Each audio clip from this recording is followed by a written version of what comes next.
infanterieregimenten die in 1950 werden opgericht bij de nieuwe samenstelling van de Koninklijke Landmacht, ontvangen in Amersfoort vaandels uit handen van onze vorstin, die vergezeld van prins Bernhard de troepen tevoren inspecteert.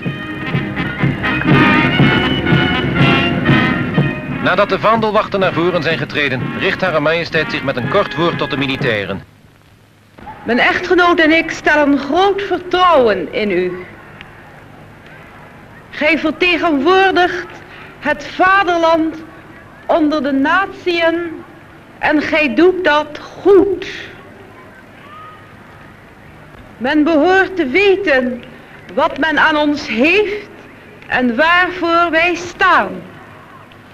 Wij allen willen strijden voor onze vrijheid, bovenal voor die vrijheid zijn geweten te mogen volgen bij het dienen van een goede zaak. Het eerste vaandel is voor het regiment Johan Willem Frieso, dat de traditie voortzet van 3 regimenten die van oudsher uit Groningers en Friezen gevormd werden. Het is genoemd naar Johan Willem Frieso, die erfstadhouder van Friesland en stadhouder van Groningen is geweest.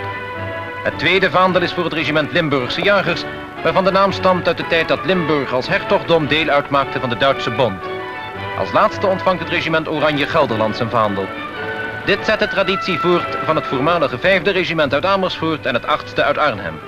Na afloop van deze plechtige uitreiking defileerden de militairen met de nieuwe vaandels voor koningin Juliana, prins Bernhard en de vele autoriteiten.